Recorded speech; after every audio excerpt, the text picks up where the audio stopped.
Jollians, Knickers in a knot. BLOB and the PDO.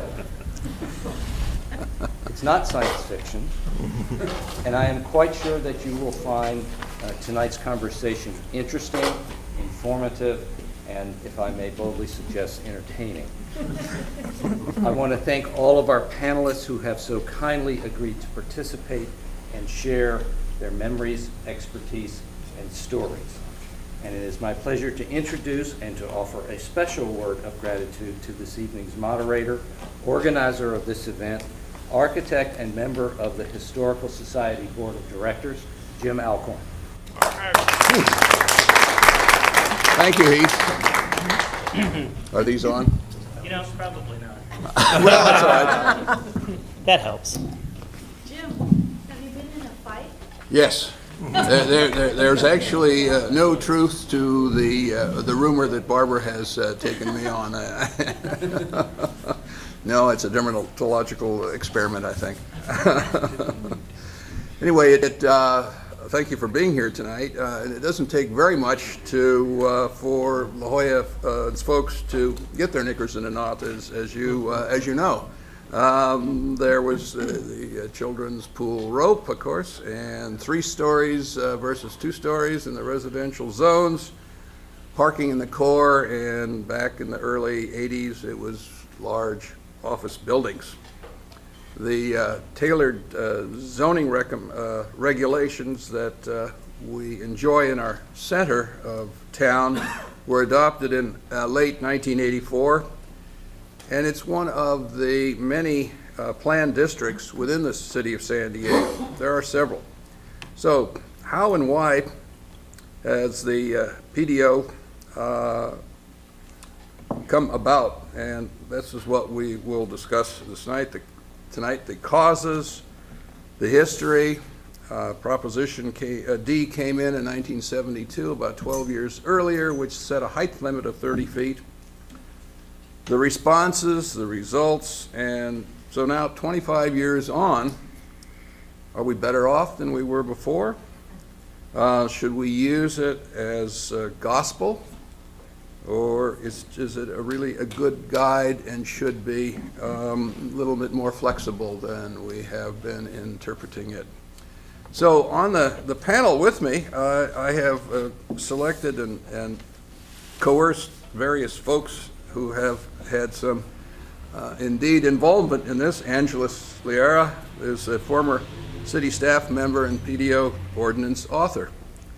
And Bob Collins, who's been a PDO advisory committee member for as long as I can remember. And I think we both started together just after the PDO was put together, and I was on that group for a long time. Ione Stigler, who is presently the chairperson and is an architect of the La Jolla PDO Advisory Committee. And then there's Mark Feldman, who's a sculptor as well as an architect, well known in the architectural community. And he was chairman of a citizens advisory group that was reviewing the various drafts as Angelus worked with it, and I think he was involved with the La Jolla Town Council in that regard. The review of projects, too. The review of the projects. And I'm an architect and the moderator here, and former member of the La Jolla PDO and an active member and of the Community Review Associate, and since 1984. And not my nemesis and good friend Orrin Gotch, who's been an advisory committee member from the very outset, and of course, every time I would bring a project before the committee, I would always begin my presentation by saying, "Well, I think I've brought a project that even Orrin Gotch can vote for this time." So with that, I would like to ask Angelus if she'd give us a little bit of history of the beginnings and why the PDO came in, and what did BLOB have to do with the rest of the excitement that seemed to be involved. And I think Ellen Browning Scripps was even a member of BLOB in its beginning. Well, in spirit, probably. Thank you. Are we better off? Well, we must be, because if we weren't, this place will be jammed with people. As you will see, can everybody hear me? As you will see from the presentation, I decided to give a little background and set the stage, because as far as I can see, I see. Could you please use the microphone for some of that? Pardon me? Could you please use the microphone? Oh. Thank you. There. It's nicely. There. It's nicely stuck. So, but anyway, let me know if it's too close, if it's too far, whatever. I usually don't like to use the microphone. So anyway, I thought I would set the stage and give some background from the technocrats' perspective and from the very beginning. So there are 3 topics I want to talk about to set the stage. One of them was how it came about. The other was how it evolved. And lastly, seeking the solution. So how it came about. There were some interesting urban development conditions in the 1980s. The first one was that economic pressures made La Jolla a prestige address for office buildings. So everybody wanted to build, that was anybody in town, wanted to build an office building in La Jolla. The second one, we had out-of-date zoning. The original 1934 zoning ordinances that were adopted by a backwater community, which was San Diego, were in place, and they just could not handle the development pressures. And the third one was that the Coastal Commission was in action, and one of the obsessions that they had was the insistence on parking. They increased the parking ratios, and they require those parking ratios on anybody stepping on their door. And what happened is those parking ratios had a ball effect, that it made people have to demolish existing buildings, build buildings to the maximum, so that they could pay for the parking that they had to provide. So, what were the impacts on La Jolla? Dramatic changes in scale and character. Eventually, they were called the BLOBs. Lots of community serving uses, they were lost. We used to have a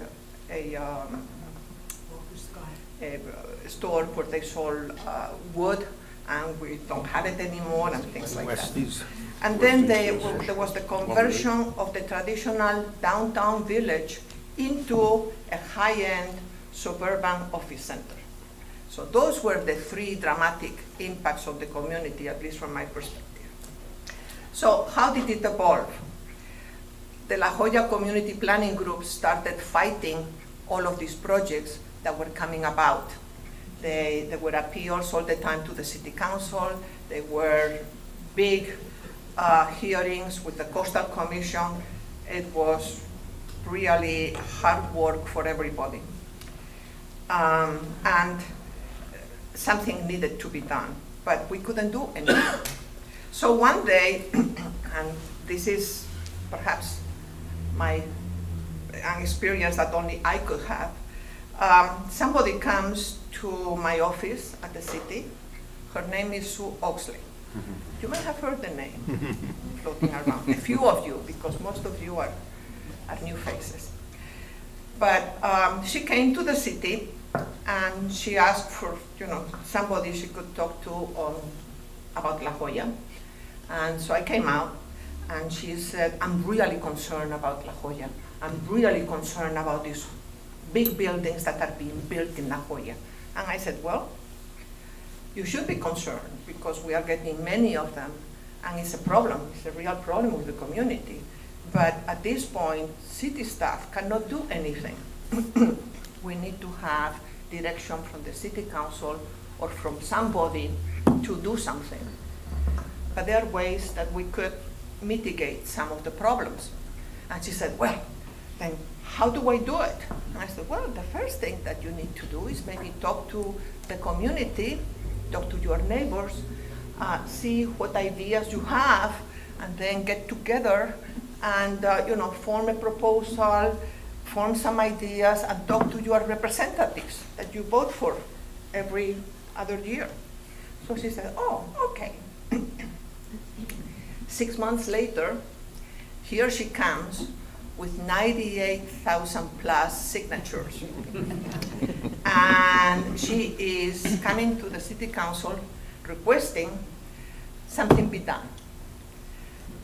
The council chambers are full of people.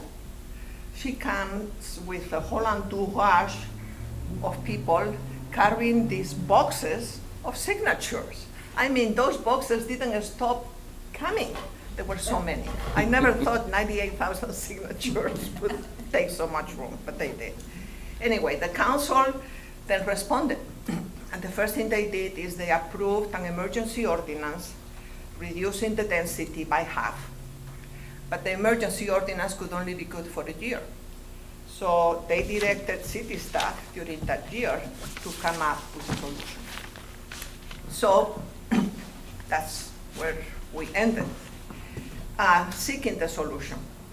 The methodology we used were interactions with the community, continuous ones. We met weekly, and Pat Dolberg and Dick Dolberg know that, and Sam and Bob and Orin and Mark know that, because we met faithfully every week in some bank, different banks, who would offer serve their rooms to us. And usually we had at least 20 people at the meeting. The community input took place throughout the process.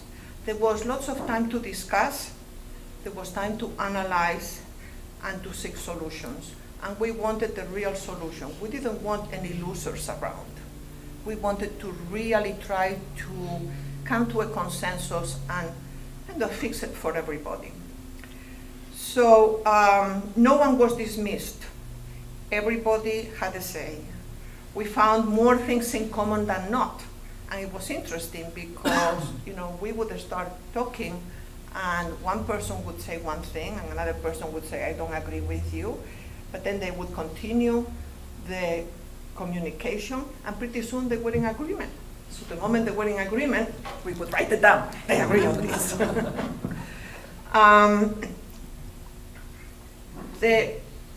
In that manner, listening to all of those conversations, we completed the ordinance and went to adoption at the city council in 9 months. Now, that's a record. And I used to laugh and say, it's just like a baby, It takes 9 months to do something like this. And it did become a baby. Actually, it took probably 6 months because the additional 3 months are spent in preparing for hearings and noticing more hearings and stuff like that. There was minimal or no community opposition. As a matter of fact, only one person opposed the ordinance at the council hearing, and we had the chambers filled with people. There was a standing room only in the back. And even that person, whom I won't say who it was, but who's here today, had some concerns, and he raised the issues, and the mayor turned around and asked us to answer them, and we answered them, and then by the time we were finished, this person said, oh, in that case, I agree, I support it. And everybody just sent a roaring applause. So the council approved. It was unanimously adopted by Planning Commission, Council, and eventually the Coastal Commission. The Coastal Commission was a little more difficult to sell because they had this obsession with parking. Anyway, now what I'm going to do is quickly, I'm going to take you through some visuals. And this is not working, is it? There we go. Okay, now it's working. This is what we found. And what we did is we did a dissection of the animal. And one of the interesting things is, see that word, that FAR? Oh, I must have. You'll fix it. FAR means the density of the building. That building you just saw is 2.6 times the size of the lot. Another thing that's interesting is that the parking is underground. So they had to build this huge structure of parking to sustain that building. And the third thing that is important is that it has basically 4 stories of activity. Now we go to the next one, and this one has 2 times, a little more than 2 times, 2.3 times the amount of square footage times the lot. It's office, it has 3 stories. This one is the same. It's a little less. This is only 2 times. It's 3 stories also. It has underground parking. So you can see the tune as it comes up. This is what happens. This is the cumulative impact of having too many of them. And that's what the community was really concerned about. This is what the community liked.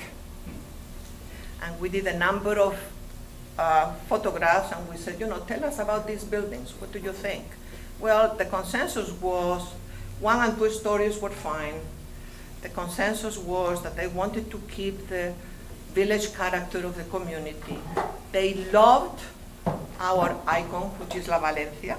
And that was interesting because La Valencia has 2.6, 2.7 times the size of the lot. It doesn't look that bulky, does it? It has an average of 4 stories, but it has no parking.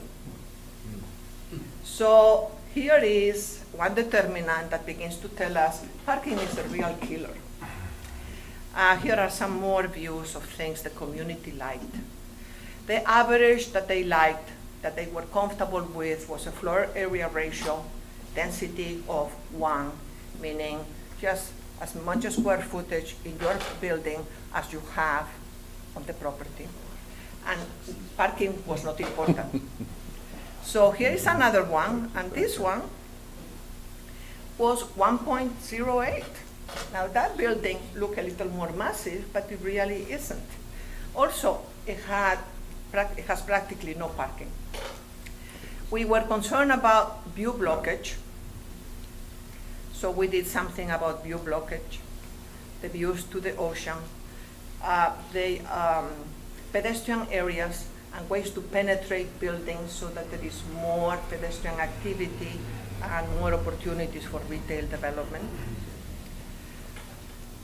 Some of them very historic. And places where people can enjoy themselves, the wonderful climate we have, and where we can have some landscaping instead of this. And this is where we started hitting the public realm. This is what we were getting with the new large buildings. This PDO is the first tailored zone in San Diego that dealt with the public realm, with the sidewalk. These were the sidewalks that the community wanted to preserve. Yes, me too. So here goes the regulations. The first thing we did is we identified 4 zones because they have a different character. And we gave them different density. The second thing we did, this is running automatic. The second thing we did is limit office development, by God. The third thing we did is encourage retail. And this is where the bonus idea comes in. You have a base zone, which is the 1.3 and the 1.3 and the 1.0. You have a bonus to a maximum of twice the size of the lot. How do we do the bonus? You provide retail. We had lost Walker Scott. That was our store. So how do we bring it back? Give them a bonus, by God. We wanted mixed use of residential and retail. How do you do it? You give them a bonus. They told us it couldn't be done. Everybody was a naysayer. You want residential? Well, give them a little bonus, maybe not as much. You want office? No bonus. So that's how we structured it. Then on property development regulations, we discourage lot consolidation, so it was better to have a small lot development because that's how they are variables. We also require a setback in the upper floor, and we also require a diagonal setback at the corner here in order to let people kind of congregate. We talked about the 100% corner, for example. View corridors. On Prospect, we wanted to establish some view corridors. So Prospect, that part of the zone has got special regulations to require more setbacks so that people can look into the ocean. Parking regulations, that was the big kicker. Parking ratios, we had to incorporate the Coastal Commission parking ratios because they were the regulators. But we decided to give exemptions to small lots. So you had a small lot, all you needed to do was put some parking along the alley, and that was it. Just one row of parking would do it. Provide design requirements for surface parking lots. This is the first time that the city seriously looked at landscaping on parking lots. Provide exemptions for projects that are rehabilitating their buildings. The Coastal Commission used to also require parking ratios for people who were rehabilitating their property. We said, no, you rehabilitate, no parking requirements. And we also provided off-site parking through joint parking plans and in lieu fees so that everybody didn't have to build a parking structure.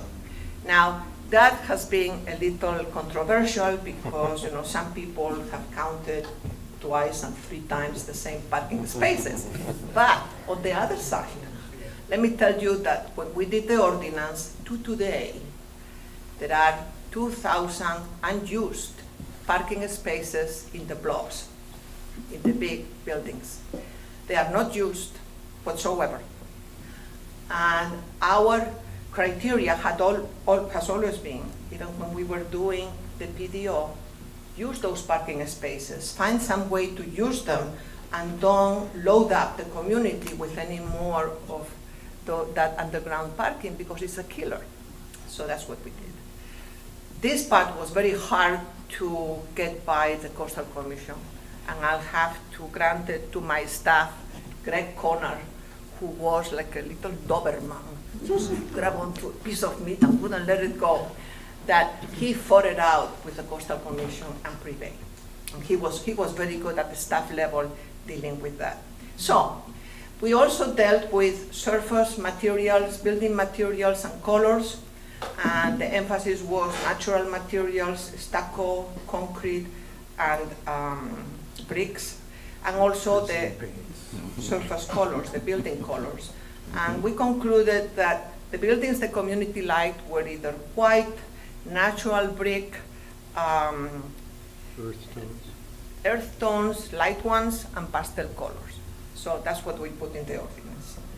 And finally, we looked at the streetscape development, encroachment permits, and we put some requirements for the kind of trees that we would envision there, etc.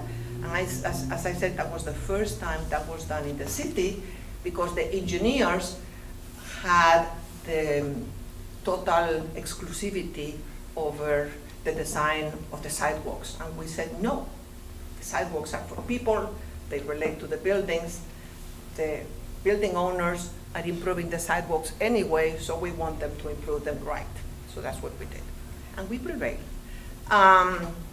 We had basically 3 types of permits.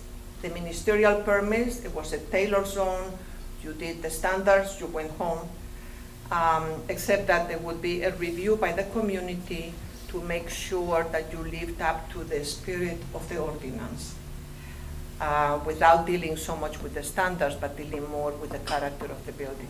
That's where the board comes in. We also had discretionary permits. Any changes from the standards would be a variance, and that's more difficult to obtain. And then other types of permits that the city at the time reviewed, which were discretionary, we would also review them as discretionary permits. And finally, the streetscape encroachment permits. And finally, the special use permits were applicable to hotel, motel development, which has limits, above ground parking structures, which we put some development standards on, first time in the city that was done, and heritage structure preservation, which were supposed to be historic sites and buildings that are potentially contributing to a historic district. That's why we didn't call them historic sites, we call them heritage structures. Anyway, that gives you a little longer outline than I wanted of what the PDO was about. And with this, I turn it over to the next person. I'm sorry if I took too long. Oh, I don't think you did. I think that was it was very good to recall all of those things that we all went through together. Bob, you've been on the Citizens Advisory Board since you were on and off, I think, since the very outset, as I was, for a number of years, and I don't think you are on presently, but tell us what your thoughts were on those things. Well, I'll just say a couple of words about how the PDOs worked out. Angela's told you very well about how it came to be, how it was built up. It was a very thoughtful document. It initially came in a book about this size. And I sat on the Planned District Ordinance Committee for, I don't know, 20-some years. And it was interesting to work with it, but in doing so, we found that there were a few refinements that were needed. And so a few years ago, Warren and I and Jim and others got together with all the planning groups in La Jolla and put together, I think it was 24 changes that we felt needed to be incorporated in the PDO. Refinements, maybe is a better word. And so we wrote those up in a number of issues and got those supported and approved by all the planning groups in La Jolla. Everybody approved it. Went down to the city, and the city was supposed to act on it, but it died.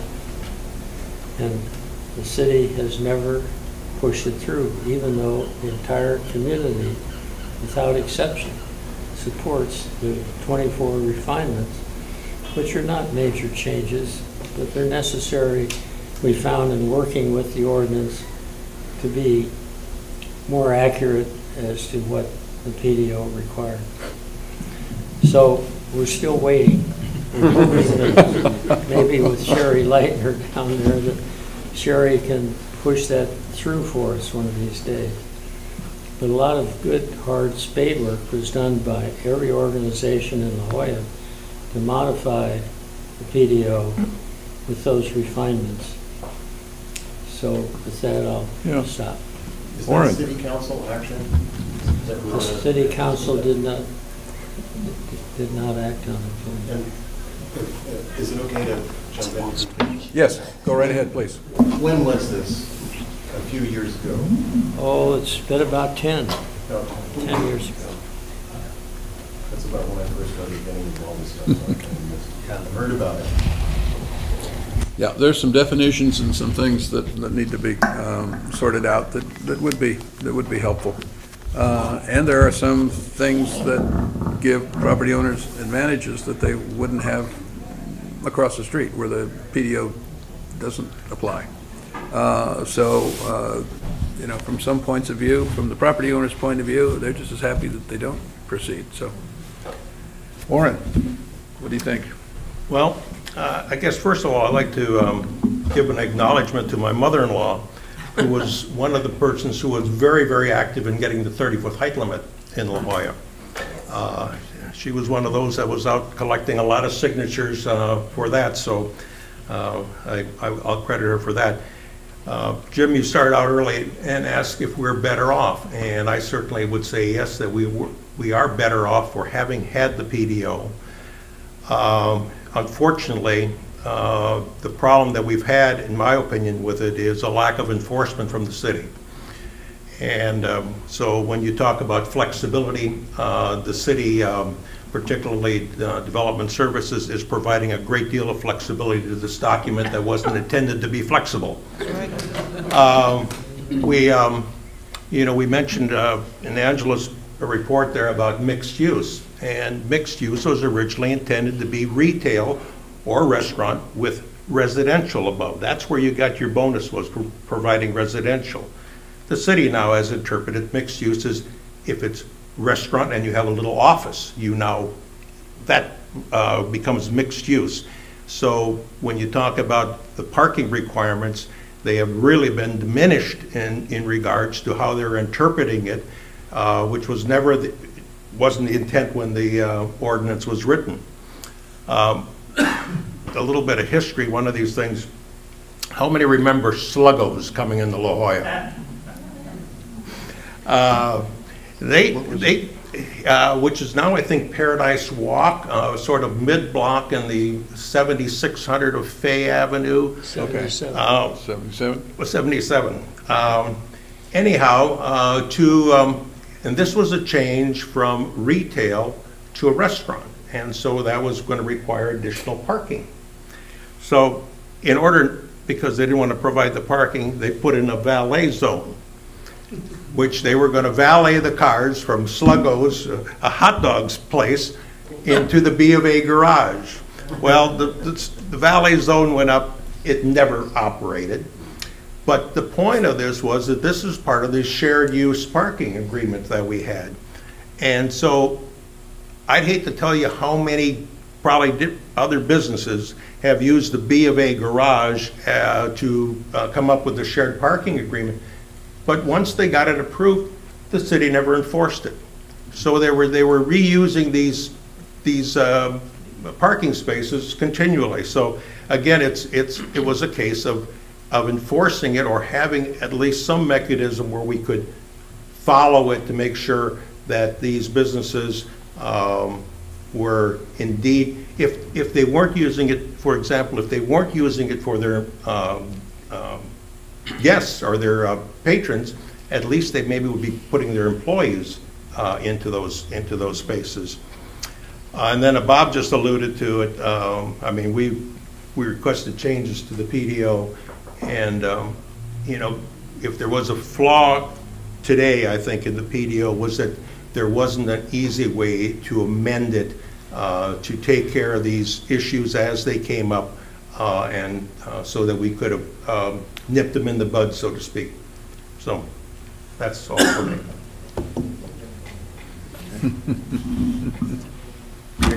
Yes, Mark, you were there at the beginning. I was there at the beginning, and I was fairly young in my architectural career. Was very interested in college in community planning and how you create livable environments, not just buildings, but what happens in the sidewalk, what happens in the street, landscape, that sort of thing. And so I actually had a small practice in La Jolla at Cave and Prospect, where the big pink Bob Stern building is. Mm-hmm.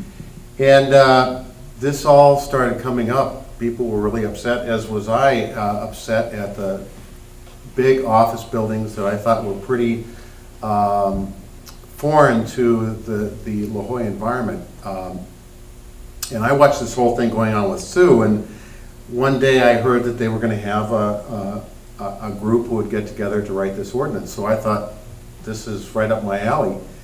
And came down and started participating, and they said, who'd like to lead the meetings? And I raised my hand, no one else did. So they said, okay, you're it. But what I found very interesting was that the committee had Sue Oxley as probably one of the most extreme people, very well intentioned, and we also had a developer. So we had a real spectrum of people, and I felt that I was kind of right in the middle. And really looking at it from an architectural standpoint or a design standpoint, I think I feel the same sort of things that Bob Mosier feels, or any of the other architects, where you're kind of running this game as you design, this game between what you think is right in community design and what the developer wants, right, Jim? Absolutely. Absolutely. And so I saw this actually as a maybe somewhat subterfuge that you could maybe get some rules written that would be great to use to design by, because I wanted to design in La Jolla. And we felt that La Jolla was a pretty special place, that there was a well-established pedestrian environment here. It all worked pretty well. Great historic resources of buildings here, and that really the correct design should be to build off of that and enhance that pedestrian-oriented community. And I always felt that architects needed good tools to work with their clients to do a good design.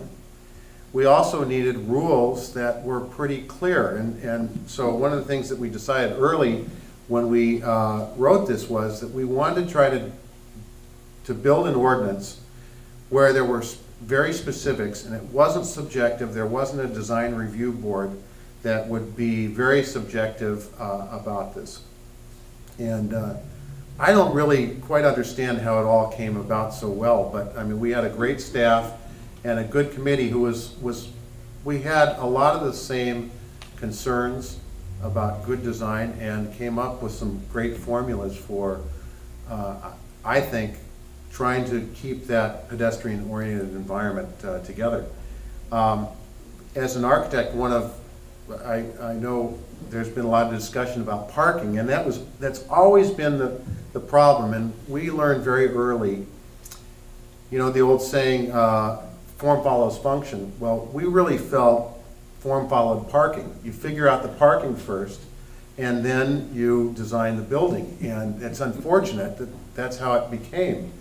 So we really tried to do some things that would be a little bit more realistic about parking, provide shared parking in a walkable community where let's say you're in your office or your home and you're walking to a restaurant and you go to Ace Hardware down the way, that there really is a shared parking sort of environment here. And we tried to make that happen. Interestingly enough, once it all got done, I started off heading up the review committee and trying to apply these rules to projects that were coming forward. And we really tried as a committee to work with developers early in the process so they wouldn't get so far down the line with what we really felt was a bad design that didn't take advantage of this environment, and push them in the right direction, help them comply without necessarily providing design review to them. And it was a 4 or 5 person committee and worked pretty well in the beginning. Mm-hmm. So We also had city staff. we had city staff, that's right, we had one city staff person there. So I really thought the process was very positive. I thought with the disparate personalities that we had in the group, that we really came together and put together a great ordinance. And I left to go downtown and do the same sort of thing downtown about 5 or 6 years later and was involved in that, but I always had a great feeling about the work that we did here. You did. It's great. Ione is the chairman of the present Citizens Review Advisory Board, and has taken on this task of trying to make all of this make sense. And it is different now than it used to be. We used to meet every Monday afternoon in my conference room, every Monday, and there were people coming there all the time. There was always a staff person there, and the city input was terrific. And there were at least three or four people every week, and so there was this great turnover and great disruption in the office. But we felt that it was necessary, and so it's a little more formal now than it was then. I know, but tell us about it. There's a saying that's attributed, I think, to Harvard University, that they tell new people who are coming in that you're going to be drinking from wells you did not dig. And so sitting here tonight and hearing you guys talk about what you went through, I really want to honor the time and hard work you guys spent going through all this.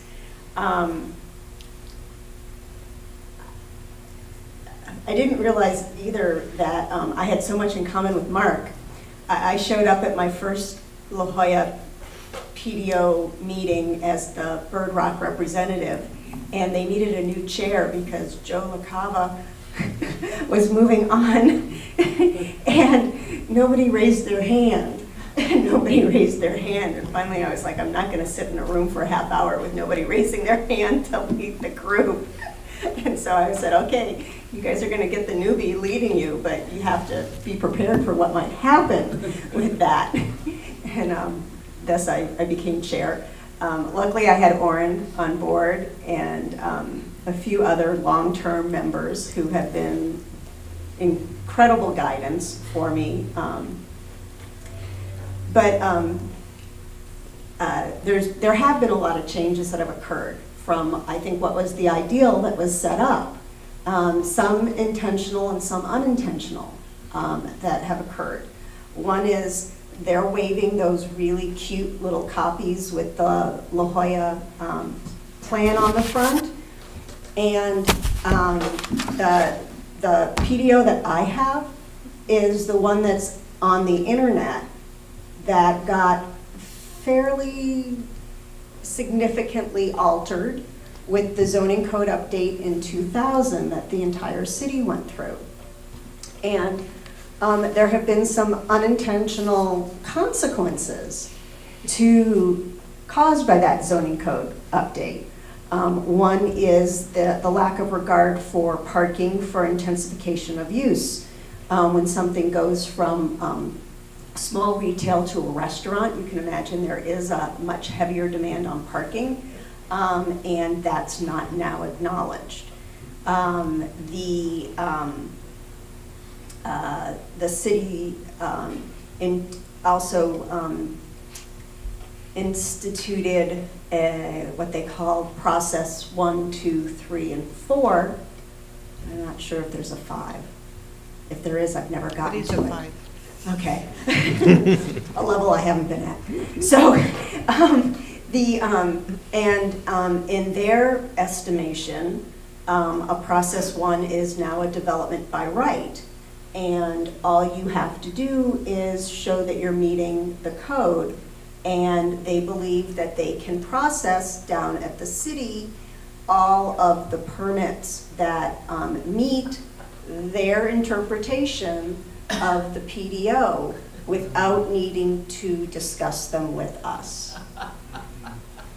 And we also no longer have a staff member at the meetings, and I don't know how long ago a staff member disappeared. Remember, I'm the newbie at, I don't know, maybe 3 or 4 years. 10, 15 years. 10, 15 years. Ago. Yeah, so, which almost correlates with the 2000 zoning code update. Mm-hmm. I have sometimes felt in the last few years that I have been left holding a hollow shell, and wondering what we can do about it. We recently had Chris Larson, who's a current planning staff member from the city, come and address the group. And I had been rather indignant for the last couple of years that they weren't sending things to us, because my bylaws said quite clearly to me, and this was handed to me as, you know, here's your testament, that the Plan District Ordinance Committee shall review these applications with the following objectives. So in my little mind, I said, okay, I'm supposed to be reviewing everything, and I'm not seeing a 2/3, 3/4 of what's going on. And so I was rather enlightened last month at our meeting when Chris Larson explained that no, they have a development by right and they don't need to come before us. We voiced back to him comments that you were saying, that, and he said to us that our right was that if something did go in wrong, that we could then enforce it. And we said, no, we really don't want to be punitive. We want to be helpful to the business community. And so sort of left, you know, a little bit a rock and a hard place, especially the last 4 years with business being so hard for people. Someone invests in painting their building some nice garish color, you know, because they need to attract the attention of whatever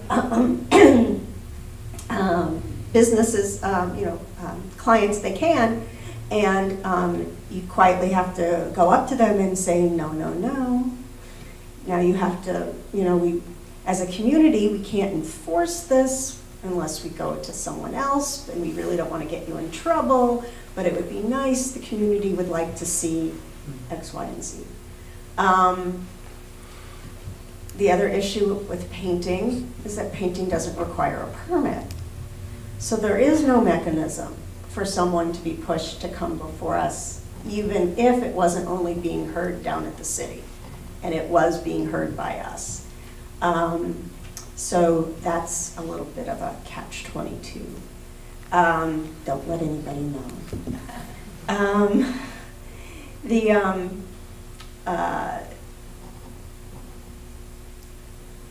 I don't want to sound just, these are the problems, these are the problems.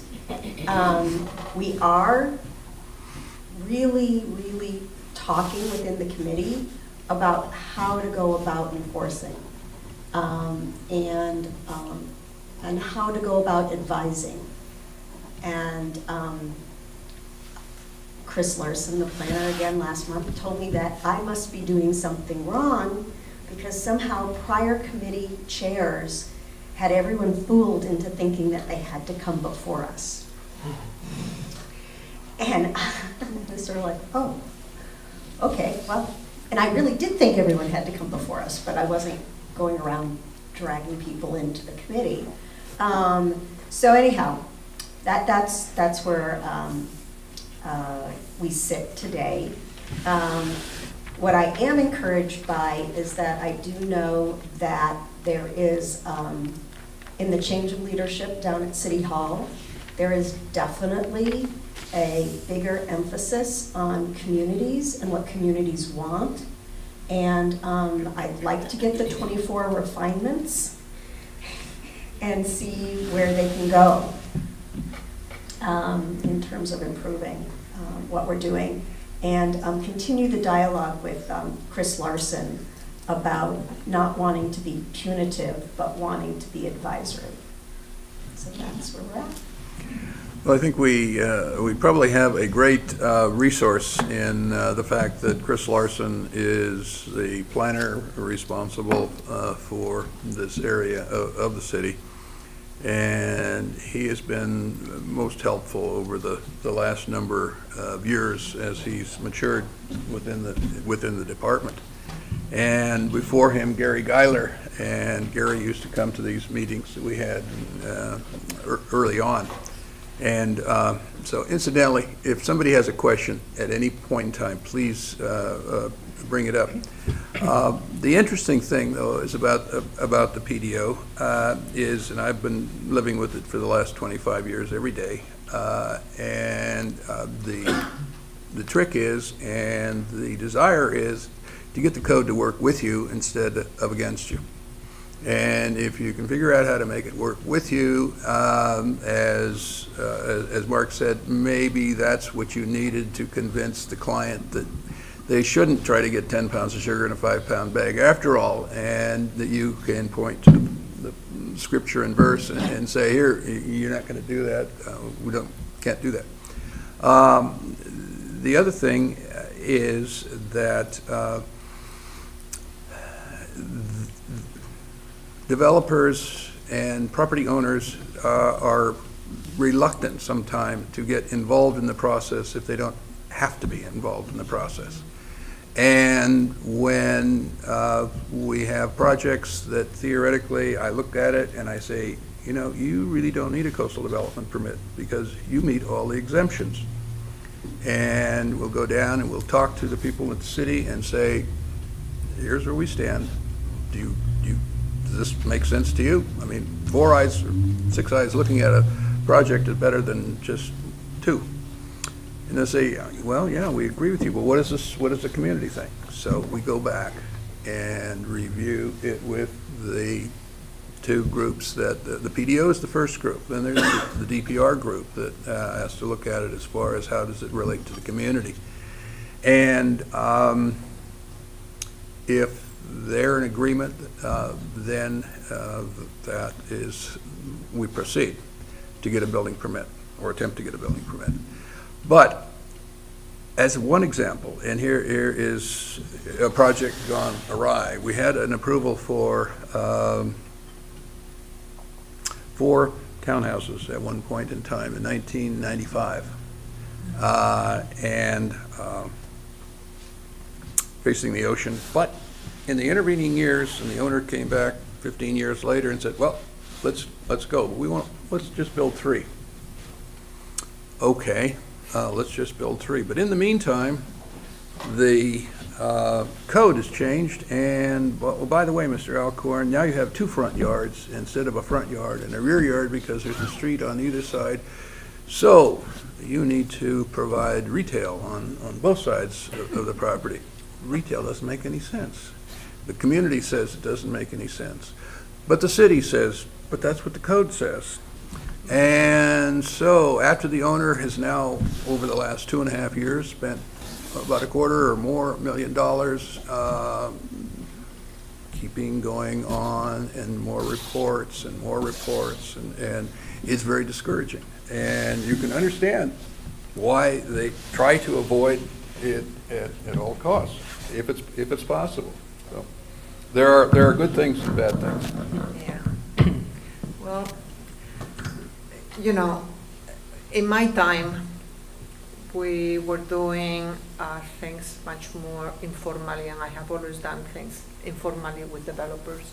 And I have found that when you do that, and you talk to developers early, it's much easier to get things that later you cannot get. Why? Because they haven't invested into a product so heavily, number 1, in money, and number 2, in pride. Pride is a big part of all this. And we were doing it for historic buildings too, and it was working like a charm, and we didn't have to advertise it. Pretty soon, every single person in town that wanted to do something to a historic building was knocking on my door saying, I want to talk to you.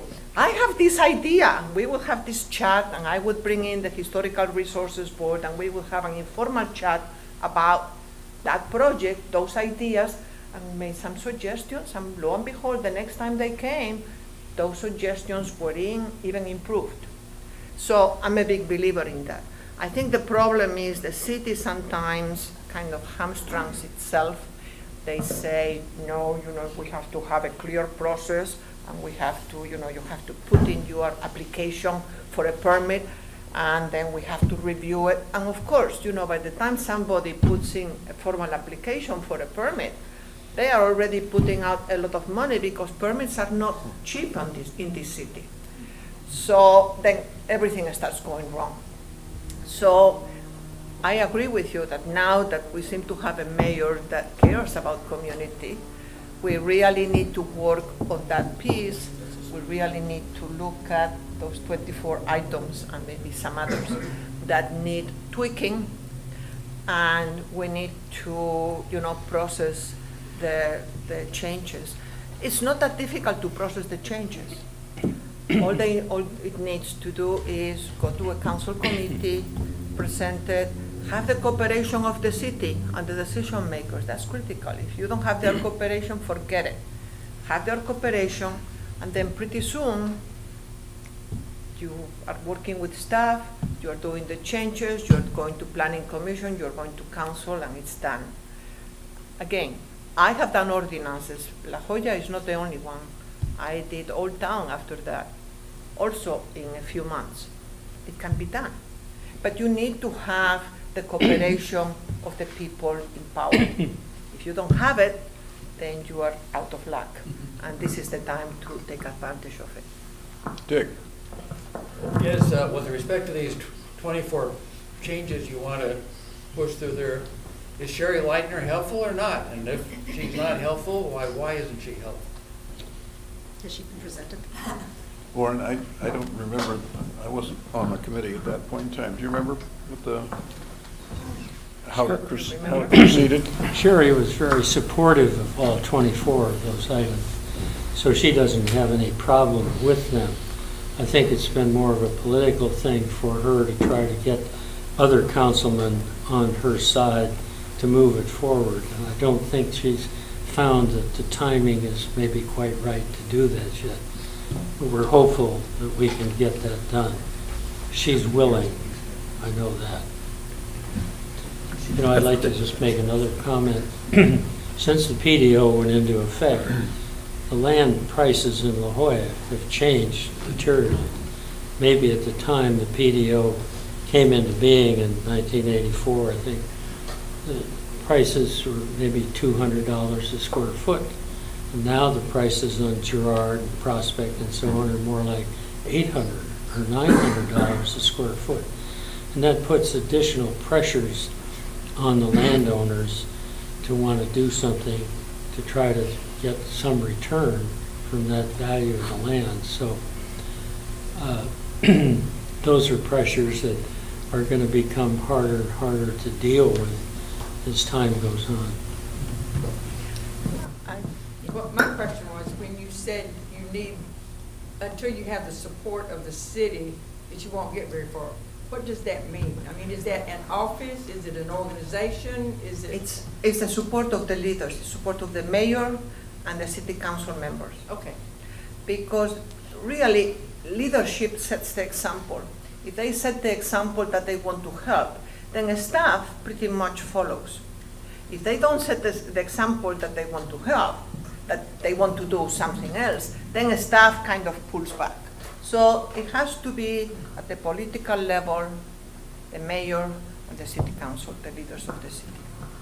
The city planners are responsible for their time to work on the projects that they've been assigned to work on.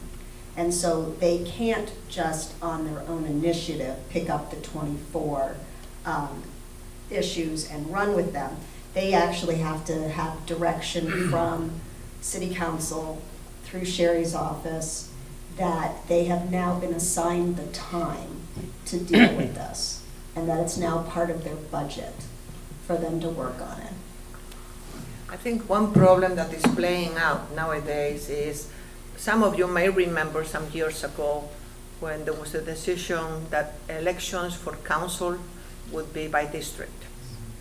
They wanted the council members to be responsible directly to their district, because very often the council person that was preferred by the district did not make it in the general election. The primary was done by district, the general election was done citywide. A few of us were torn, I was torn. But there are some good aspects about the citywide. And the good aspects about the citywide is that once they sit on those seats at the city council, the person of Council District 4 is almost as responsible for you as the person from Council District 1. Nowadays, 4 is not responsible for us anymore. So it's not interested, unless between the council members they have something to exchange. So it becomes a barter, and now I can say it because I'm free and I'm retired. Say all these things. But that's the real life. Dick. The La Jolla Shores PDO was the first PDO around, and at that time the councilmen were chosen citywide, and that made a big difference because the La Jolla Shores Association got in to see Floyd Morrow, and that guy from the southeast San Diego, I've forgotten his name. Leon Williams. Leon Williams.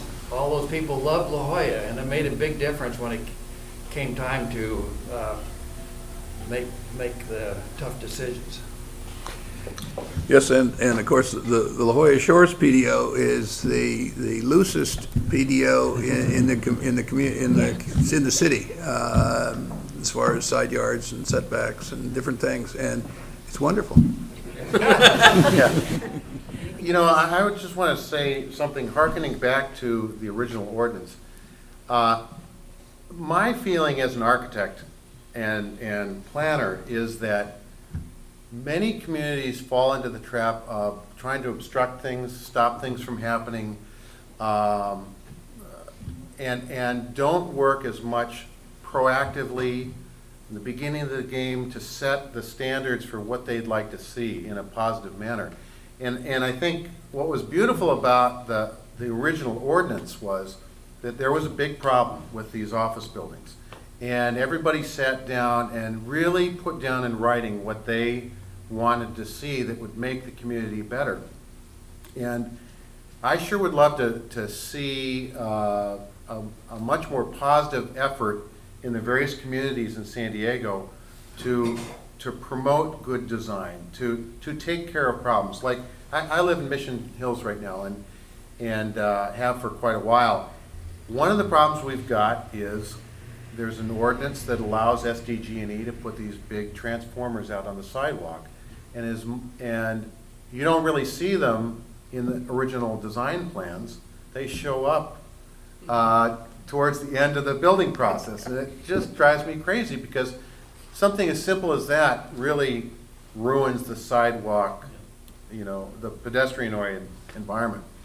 And yet most communities work harder, you know, fighting something that's too big than working hard at saying ahead of time, you know, we want these design rules in our community. And maybe La Jolla needs to get back to that. You know, partially it's the new rules, but really reestablish a committee to look at it again. Maybe you will lead it. I don't know. Yeah. But to say, how do we make this a better place? Right. Well, I think the same thing can be said for backflow preventers and all these other things that creep into the public right-of-way and right on the edge of the property that are right there in the first thing that you see. Yes? Every time you all have presented a problem, and there have been many problems and frustrations expressed, it always seems that the cause of it is the city of San Diego. And I'm just curious as to how you all feel about the independent La Jolla movement, and whether if it were implemented, would that result in a better control of our environment by us? I have a funny answer to that, and it's my experience. And I do support independent La Jolla. But my experience is that once upon a time, one of my roles was to review state and federal legislation for the city, and also come up with ideas. I was representing the city council, at the city level for improving, ordinances and things. And in this particular case, we were looking at enforcement.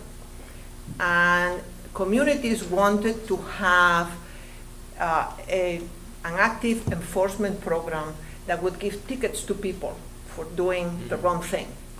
And the tickets would escalate, just like the police picking you up, doing something bad when you drive.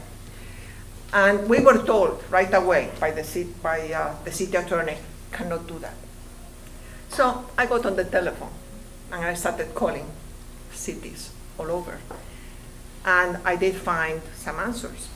But the interesting thing is, every time I called a small city, I would say, I have this problem, I'm from the city of San Diego, I'm looking for this kind of a solution and so on, who can help me? And they would say, oh yes, we'll contact you with so and so, and I talked to the person that knew everything about that issue.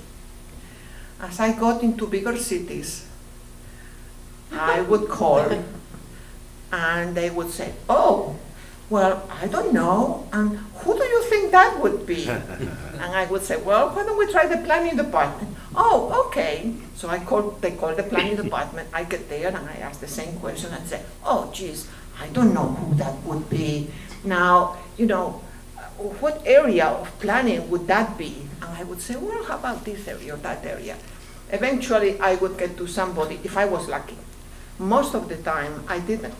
And by the time I got to the poor soul that was at the end of that pipeline, I would just roar laughing because that person didn't know anything. and they did have an ordinance in the books because I saw it in the literature search. So the moral of the story is that big government is not better government, just like big business is not better business. There is a critical mass to a unit that is working. And the smaller units are more efficient. And people there do several tasks at the same time, but they have more control of more things. And it seems to work better now. That's my perspective. I'd just like to say something.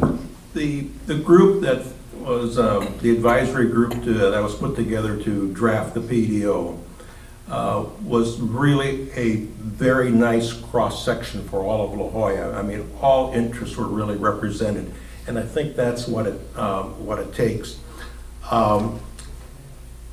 Whether independent La Jolla, let me just say it, my years here, we can become awfully dysfunctional at times, and I've lived through some of that, and I'd just like to give an acknowledgement to Joe LaCava, who's here this evening, who I think really did one heck of a job in turning around the Community Planning Association.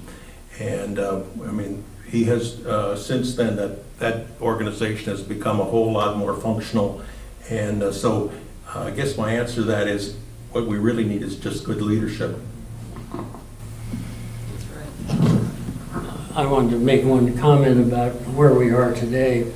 If you looked at Angela's pictures here, you saw older buildings going down Girard, going down Prospect, Fay Avenue, mostly two-story, built in the 30s, 40s, maybe a few in the 50s. But those buildings today are kind of passé. And with the value of the land, there's a lot of pressure on those property owners to do something.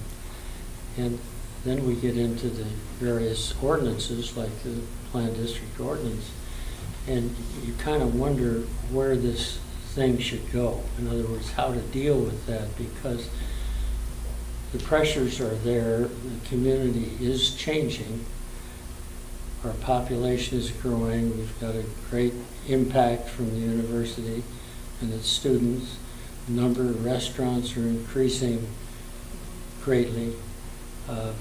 Office space is still difficult to rent. Commercial space, pretty good, especially on Prospect. The rents on Prospect are almost double what they are on Girard, for example. When I first came here, we thought Girard was the best commercial street, but that's changed. So we have to be aware of what's happening in the community and what's happening to values. And some of these old buildings are going to be going, you know, the way of age. Historic, you mean? Well,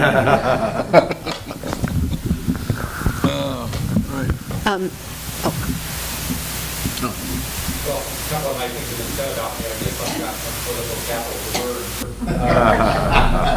Sounds like George Bush. I've been to a number of these things, and I really appreciate. I came here because I didn't know the history. You know, it was kind of before I was born, so it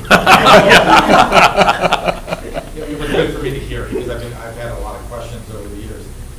But I think it would be a shame if we didn't reflect a little bit deeper and look a little more internal about where we're at. Having been chair of the PDO committee for about a year and a half, which is about all I could really stand, because I couldn't drive down the streets anymore without seeing violation. You know, it becomes awfully easy because we like to spend our time in other ways to blame someone else, to blame the city, to blame the developer. But having spent the time as all of you have, you know, I think it's a little unfair, and it really stops us from really trying to grab hold of our community again. You know, we talked a lot, well, a few minutes ago about the 24 changes. No one knows where those 24 changes are. Scott Peters tried twice, Sherry tried once. For a laugh, every time there's a land development code update, I resubmit something. And we need to get serious about recreating that list because no one has it. And it is, as I always said, kind of a staff allocation issue. There's nobody objecting to us pushing those through. We just don't have them in clean enough form that someone can take them and run with them. And I've done this 3 times, so I know that's really the truth. And as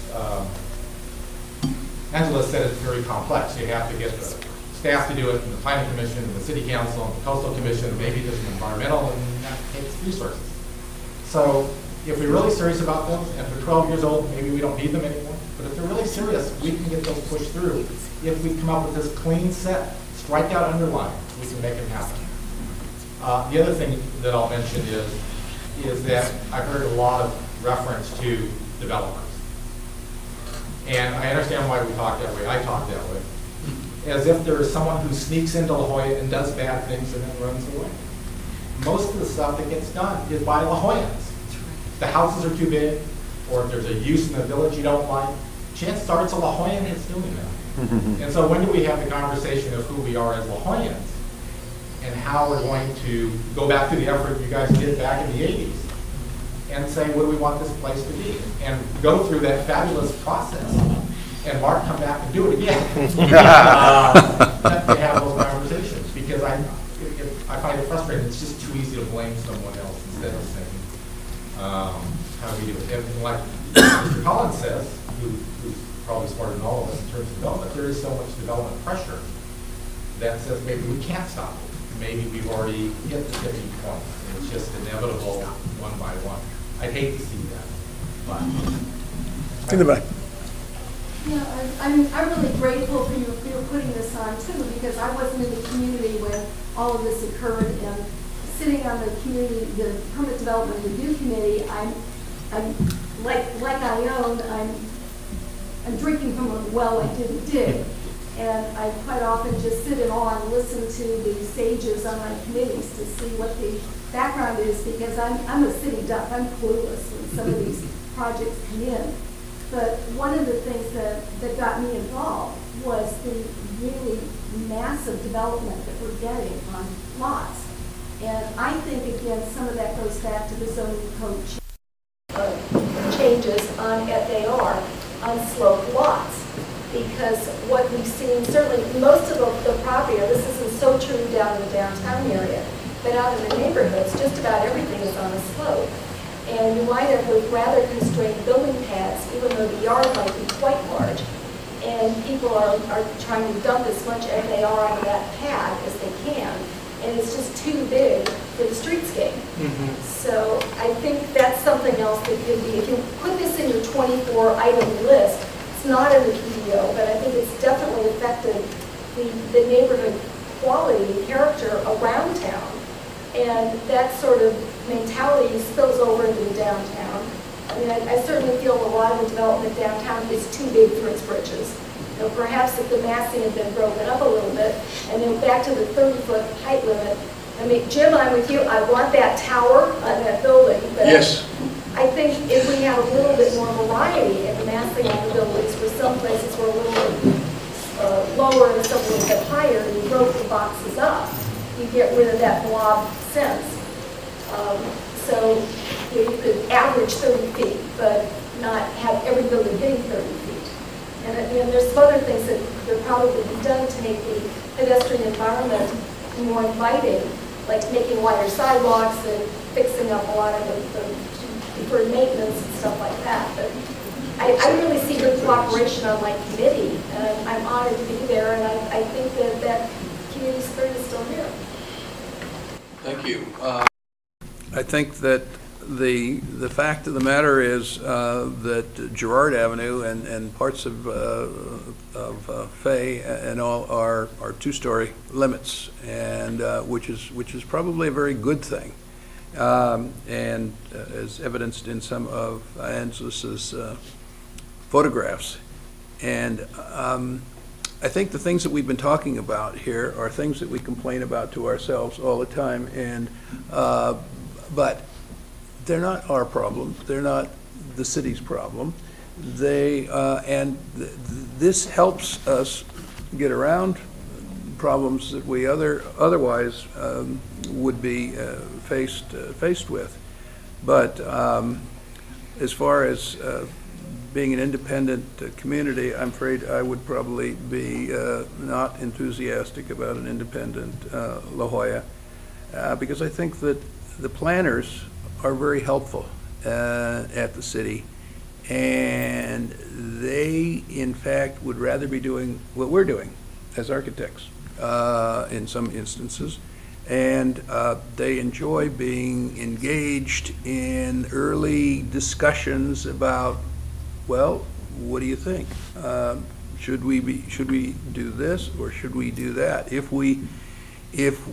And they enjoy that kind of thing. So I've always tried to get the powers that be to be able to sit down for a 15-minute chat and expose them to some ideas early on. They're not taking a vote on it, they're not doing anything, but they could spot something that I've missed or that somebody else has missed or that the community group has missed before we get down the road too far. So it's been great help. So I don't think that we're complaining. I think it's a matter of fact, and we'd probably hear the same in other communities, but we have a different sort of model that we're working with here. Yes? Just a couple of things since we're talking about history, and that is that the enforcement of the Coastal Commission plan was almost about the same time as the development of the local coastal programs, which the city of San Diego had to adopt. And they had to have rules that would pass the Coastal Commission at the state level. And I think the timing was such that there was a great enthusiasm on the part of the city to just utilize our planned districts as their coastal program as a whole. And then they also provided certain elements that were left out of our ordinance that can give us protections. They have called out viewpoints, they've called out our parks, they created diagrams of our transportation corridors and viewpoints along those. And so I think there was a certain synergy there between the state, this, and the local program that we're not enjoying right now when we are looking at new legislation. Well, we have the La Jolla plan, of course, which, interestingly enough, it has some very interesting things. If anybody has ever read it, it's quite delightful. And yeah, a problem sometimes is that people at the city are so busy they don't have time to read the stuff. And it's unfortunate that we haven't developed maybe the close relationship with them so that they can trust us to be able to help them to understand what the plan says. I found that a number of times with my own staff. We did have one success recently when the city updated the code, the municipal code. One of their objectives was to get rid of all the planned district ordinances. And La Jolla, both of them survived, which is amazing because a lot of them were done away with. So, you know, I think the key is to find out a gentle way of engaging and dialoguing with city staff at all levels and with the politicians. It's very important because they can make your life very easy. Absolutely. Or very, very difficult. Yes, yes, absolutely. Both ways. And the trick is to make the code work with you instead of at cross purposes. And I keep saying that, but it does work. Yes? How do you think that things are under a strong mayor system versus a city manager system regarding these kinds of issues? Well, I'll answer as an ex-city person. I always wanted the strong mayor because my image of a strong mayor was New York and, you know, a lot of the great cities of the country. However, having seen the strong mayor at work, I think we did much better with the city manager. I think the city council was much more responsible and responsive when they had the city manager do the day-to-day things, but they were able to request or require the city manager to do certain things for their districts. Right now, they probably are in a quandary because the mayor is also an elected official. Yeah. So they have nothing, you know, above him. It seems like everything's politicized this way instead of just a professional manager whose nose is constantly to the grindstone. And I'm seeing that as a problem. So the mayor can really control everything and can be his fiefdom. Yeah. That's a problem. Yes. Angela, you know what I was going to say about that? You know, you've been in numerous council meetings. You know what I miss? I miss the mayor being up on that dais and during public comment and having to be accountable to the people every week. Now the mayor, and you know, I'm not saying the current mayor, but the mayor's the best, they're just hiding up in their ivory tower instead of being there in front of people, and they have to actually face the public on a daily basis. And I really miss that, and I think it has been politicized. Yeah. Yes. Mark, we happen to have a 69,000 volt J-box in our parking strip, which is starting to rust. It's been there for 6 years, and the rust at its present pace, I would say in another 6 years, we would truly have what you would call like marine scaling, flaking rust, and you know, I would think unless it's somehow taken care of in 15 years or something like that, it'll just be the hole in the ground with 5-inch 69,000 volt cable, which they were explaining to me as they put it in. They said, you know, this just doesn't have just insulation on it, because when you're dealing with these kinds of forces, you get these flux fields that go way outside it. So it has this incredibly complicated thing, and there's still a lot of electrons wandering around in there. But I don't really know what else you would do, though. I mean, after you get rid of the lines up in the air, would something be completely buried, or would you be able to put boxes someplace else? Or what do you do? It can be buried, sure, but it's too expensive. Yeah. That's where business comes in. But it can be buried, and you know, it can be put into the building in other too. Places, all of these boxes are buried. You don't see them, and you don't see the wires. And if we had utility tunnels, sorry to be griping like this, but if we actually had utility tunnels under the streets, then every time they needed to do something, they wouldn't have to cut the roadway again. They could just put it down in this tunnel, and I'm sure that it would pay off. If you're talking about long-term infrastructure, it would just seem that it would make much more economic sense to do that than to keep. You know, in my short life as an architect, one of the frustrations I always had was when the plumbers and the electricians would come in. They would poke holes everywhere. They would put things wherever they please, and I kept saying, now wait a minute, you know, didn't I put this corridor here so that everything would be in there together? And it's the same thing with utilities in the city. They put them anywhere they please. They don't think in terms of fixing them, the work they have to go through to fix them, and so on. You're absolutely right. They were the lowest bidder. Yeah. I guess. And when we redid the street lights on Girard, I discovered that you know, the power cables were only about 18 inches down, and they were directly going underneath the line of trees. Yeah. On the sidewalk there. So not a good place. Yes. You need to call the university art students, because we live up by the university, and every day there's a new art project on one of those boxes. It's terrific. I don't know who does that or how they get done, but I think it's a night job. Well, actually, you can apply and present your artwork, and they will pay for your supplies. Well, some of them were pretty interesting. And some awfully dull, too. Yes. To go back to the PDO question. Yes. I think you mentioned it was about a decade ago that you made those 24 revisions. So do you think if you revisited those today, would the community still support them? Or would there be maybe additions to them that have developed over the past 10 years? Can you answer that? I think we covered most of them pretty well, but there's always new refinements. I think it wouldn't hurt to just have a group of people that care about this, review it, talk about some of the problems, and do the tweaking.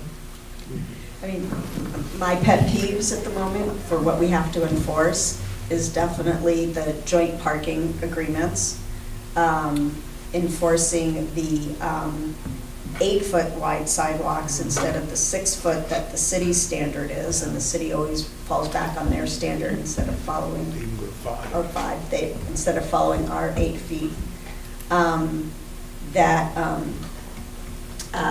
The basement definition. The basement definition in the PDO does not coordinate well with the basement definition in the 2000 zoning code update, and leaves a surprising amount of space above ground and still be called a basement.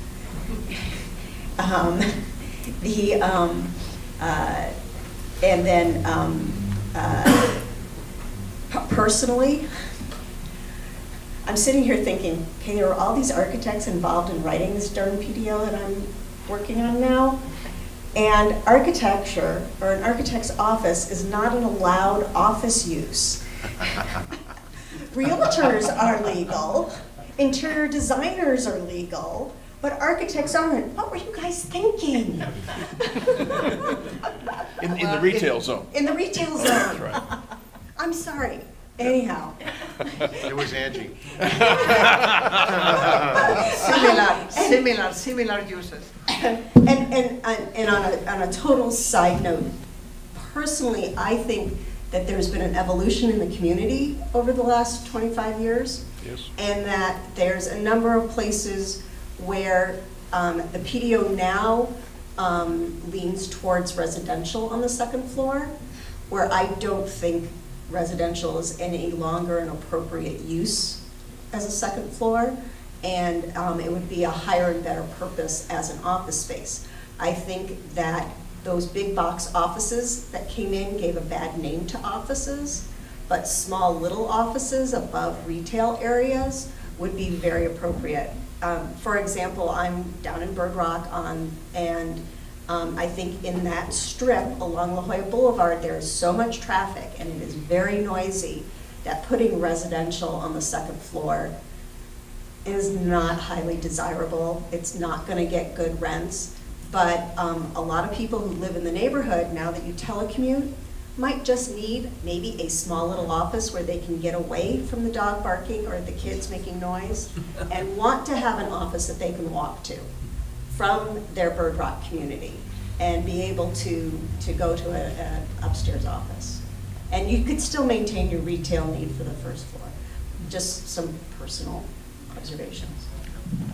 And of course, I've always thought that Bird Rock should be Zone 2 instead of Zone 4, so that you let the demand determine what's on the first floor, because there's no way that Bird Rock can support 3.5 acres of retail space, which is what the code says that it has to now have.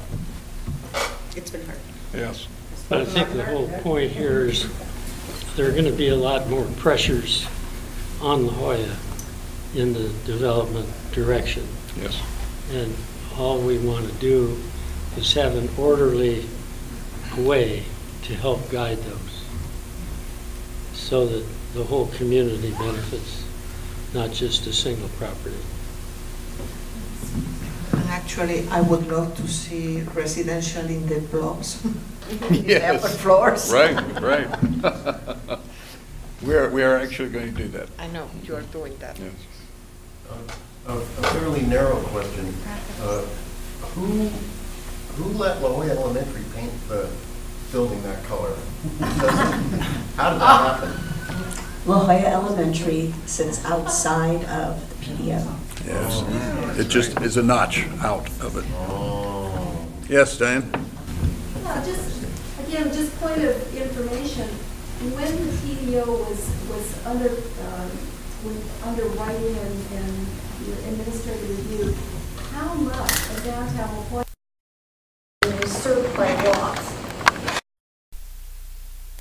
You can see it right now, the blocks are there.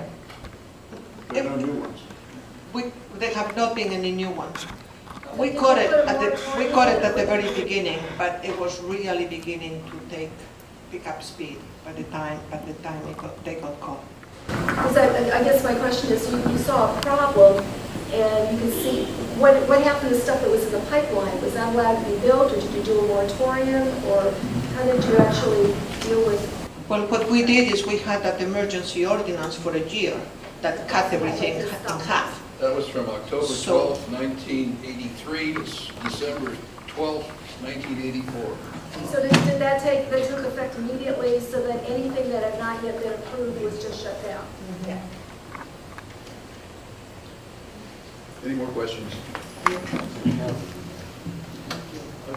One more question. People around here say that, when times are good, you can't get a parking place in any of the garages. They've all got big, long waiting lists. No, you know what? We found out because we set up a parking and transportation committee that is still functioning, I believe. And the reason we set it up was we had some $125,000 from the Coastal Commission that were sitting in a kitty that were supposed to be used for transportation in La Jolla. And I was, I think, the only person in town that knew about that. So to use it, we set up a committee and we did a survey. And we found out that the blobs are using only the first and the ground floor. They have at least one or two more. The other two are blocked off. Blocked off? Yes. The owners don't want to rent them.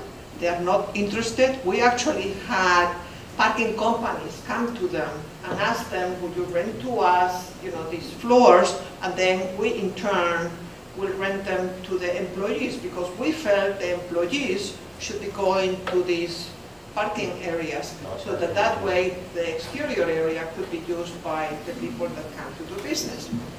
But the owners didn't want to do it, and the reason they didn't want to do it is it's an additional expense for them. They have to clean them, they have to supervise them, they have to do all of these things, and they just didn't want to be bothered.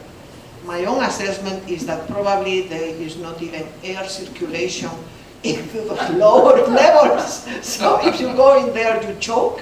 But that's a fact, and that's why we don't have parking in La Jolla. We have plenty of parking in La Jolla, believe me, if we care to use it. One other thing in regards to a little bit of history. When, for example, when the Merrill Lynch building was built, I can remember distinctly how we went through and measured each use, with retail, how much restaurant, how much office, etc.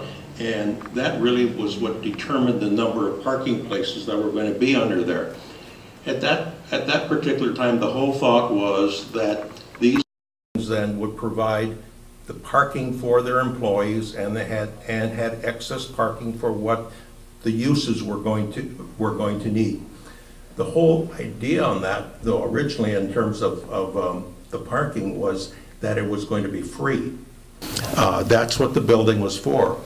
Well, that got challenged in court and lost, and then what you saw happening then is they started charging rents, and so that's when you saw a lot of the employees no longer willing to pay the, $50, $60, $70, $80 a month to park. And so that's also one of the reasons a lot of these underground parking places are empty today. So there was an agreement from the building owners to begin with that their parking would be free, but it was challenged in state court or something. He's asking questions. Yeah. Well, it's a city requirement that it be free. There was lots of city requirements that many of those, for instance, 30-some years ago, I did the Bank of America parking garage, and there are 210 parking places there, something like that, and the way more than the bank needs, so it's public. And I think the bank required 70, something like that, 40 of which were to be given to the employees without charge. And I think that worked for a certain length of time until it became forgotten in certain people's memories, and then the charging started. But it was always public parking in that particular use. But Jim, why don't we get as much input from the people here as we can? Absolutely. So we know where we're going. That's right. Do we have any more questions? Thank you. Yes. Thank you. Thank you very much. You've been very patient.